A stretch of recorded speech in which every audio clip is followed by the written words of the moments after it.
Засгийн газрын үйл ажиллагааны хөтөлбөрт тусгаж байгаа нөгөө томоохон төслүүд ер нь шинэ зүйлүүд биш бас олон жилд хүлээгдсэн хэрэгжүүлэх шаардлагатай гэдэгтэр бол ерөнхийдөө бол дэмжиж байгаа. Гэхдээ үүнийг хэрэгжүүлэхдээ яаж санхүүжүүлж яаж хэрэгжүүлэх вэ гэдэг дээр нь асуудал байгаад байна л да. Эрх зүйн орчин, татварын орчноо сайжруулад нөгөө хөрөнгө оруулалтыг дотоод гадаадын хөрөнгө оруулалтыг татах замаар үүнийг хийх нэг. Үгүй бол төсвийнхөө зарлагыг нэмээд хийх. Энэ төсвийн зарлага нэмэх рүүгээ одоо илүү хандлага нь тэгж явж харагдаад байна. Уг нь бол бид нар чинь нөгөө хөрөнгө оруулалтын орчныг сайжрах, бизнесийг дэмжих гэж яриад байгаа шүү дээ. Тэгээд үүнтэй холбоотой нөгөө зардал нь өрөхгүй болохоор төсвийн тогтвортой байдлын тухай хуулийн тэр тусгай шаардлагын 2 хязгаарынхын нэгийг нь байхгүй болгож жагаад содруулж жагаад тэгээ 60% дээрээ л ер нь барина гэсэн тийм хандлага харагдаж байгаа. Надад бол тэгж харагдаад байна. Яагаад ингэж бодож байгаа нэхээр энэ 6 сарын 5-нд хуульд орсон нэмэлт өөрчлөлтөөр 2% одоо нөгөө алдагдлын 2%-аас илүүгүй 6-гийн 1/2-ыг 25 он хүртэл хүчинтэй. Нөгөөх нь 60% гэдгийг болохоор 25 оноос хойш үйлчлэнэ гэд ингээ хуваацсан байна. Тэгэхээр өөрөөр хэлбэл 25 оноос хойш энэ өөрчлөлтөөр бол зөвхөн 60% нь үлдэх юм байна. За одоогийн энэ санал дээр хас 2-ыг нэмэх 2 гэж болгоод гэхдээ нөгөө зээлийн зардлыг нь хасж агаад чангалж байгаа юм шиг мөртлөө хөнгөвчлөлтсөн харагдаж орж ирээд тэгээд энийг одоо ингэж хилцэж агаад өөрчлөлөө гэхэд 6-гийн 1/2-ыг өөрчилчлөө гэхэд нөгөө 6-гийн 4 нь буюу үйлчлэх хугацаа нь 25 оны төсвийн жил хүртэл гэдэг нь үлдчихэж байгаа байхгүй. Тэгэхээр чинь 25 оноос хойш зөвхөн 60% л үлдэнэ гэсэн үг болоод байна шүү дээ.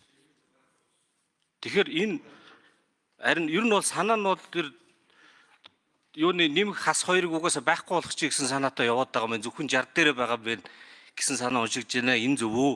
За тэг үүнтэй холбоотойгоор хэрвээ энэ төсвийн тогтвортой байдлын тухай хуулинд бас нэлээд сериусны үр дагавартай зүйл болох байх.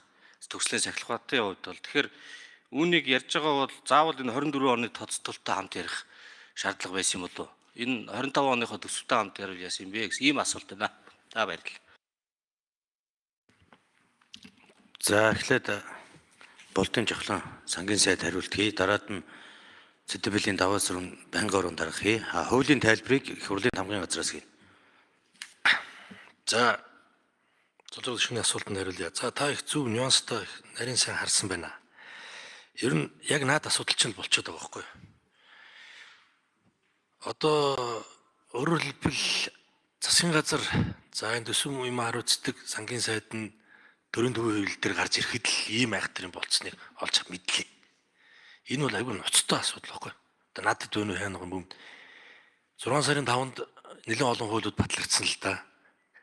Гэхдээ төсвийн байнгын орон дарга өөрөө санаачлалд бариад явсан энэ батлуулсан хуулийг засгийн газраас санал авахдаа яг энэ заалтанд байгаагүй байхгүй юу? Байгаагүй. За байсан бүх заалтууд нь боломжгүй дэмжих боломжгүй засгийн газраас албан ёсоор 4 сарын 23-нд хариугаа өгсөн.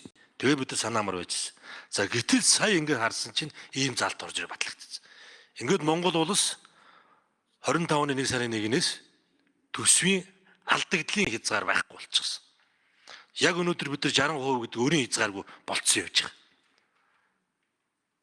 Ийм айхтарын болцсон байна л да. Тэгээд энийг засгаал энэ төсвийн тодтголыг бид ер нь өргөн барьж байна. Тэгээд 6-гийн 1/2-ыг бол шинэ аргачлалаар буцаа сэргээж оруулж ирж байна. За 6-гийн 1/4-ийг бол хөндсөн байгаа.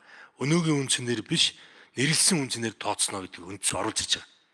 За гэхдээ улсын хурлын баталсан тэр одоо хугацаануудыг бол бид нар хүндэх ирэх байхгүй гэсэн юм.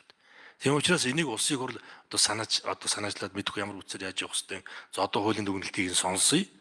Энийг яаралтай бид нар энийг янзалж өөрчлөхгүй болвол яг энэ хуулиар бол бид ер нь маш хүнд нөхцөл байдалд орно шүү. Бид нар 25 оныхоо төсвийг ч бид нар хийж чадахгүй. Маш тодорхойгүй байдал үүснэ. За одоо ингээд бид чинь дэлхийн нийтэд одоо ингээд ил тод энийг ярьж штт. Одоо ингээд маргаашнаас зээлзэг зэрэг тогтоодог агентууд орж ирнэ. Биднээс асуу юу болцсон бэ та нар гэдэг.